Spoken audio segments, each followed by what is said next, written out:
21 ಏನಿತ್ತು ವಿಶ್ವ ಯೋಗ ದಿನ. ಈ ಯೋಗದ ಪಿತಾಮಹ ಯಾರು? ಪತಂಜಲಿ.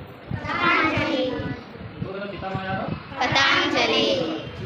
ಜೂನ್ 21ಕ್ಕೆ ವಿಶ್ವ ಯೋಗ ದಿನ ಆಚರಿಸಲು ಕಾರಣವೇ? ಜೂನ್ 21ಕ್ಕೆ ಜೂನ್ 22 ಮಾಡಬೇಕಾಗಿತ್ತು, ಮಾರ್ಚ್ 21 ಮಾಡಬೇಕಿತ್ತು, ಫೆಬ್ರವರಿ ಮಾಡಬೇಕು. ಜೂನ್ 21ಕ್ಕೆ ವಿಶ್ವ ಯೋಗ ದಿನ. ಬಟ್ ಯೋಗ ದಿನ ಆಚರಿಸಲು ಕಾರಣವೇ?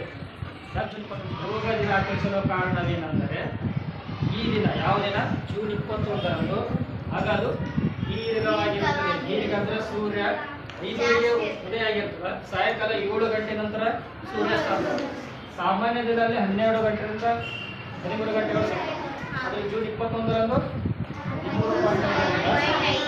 14.5 ತಾಸುಗಳು ಹೊಂದಿರುತ್ತದೆ ದೀರ್ಘ ಹಗಲು. ಈ ದೀರ್ಘ ಹಗಲು ಹೊಂದಿದ್ರೆ ಏನಪ್ಪಾ ಅಂದ್ರೆ ಸೂರ್ಯನ ಕಿರಣ ಜಾಸ್ತಿ ನಮಗೆ ಶಕ್ತಿ ದೊರೀತದೆ. ಈ ಜೂನ್ 21ರ ಆಸುಪಾಸಿನ ದಿನಗಳಲ್ಲಿ ಶಕ್ತಿ ಭರಿತ ದಿನಗಳು ಅಂತ.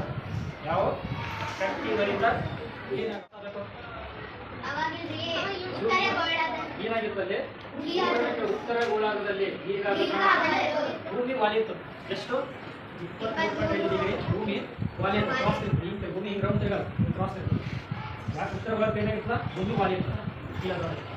ಸೂರ್ಯನ ಕಿರಣಗಳು ಕರ್ನಾಟಕ ಸಂಕ್ರಾಂತಿಯ ವೃತ್ತದ ಮೇಲೆ ನೇರವಾಗಿ ಬೀಳಲು ಪ್ರಮುಖ ಕಾರಣ ಯಾವುದು? ಯಾವಾಗ? ಜೂನ್ 21 ವಿಶ್ವ ಯೋಗ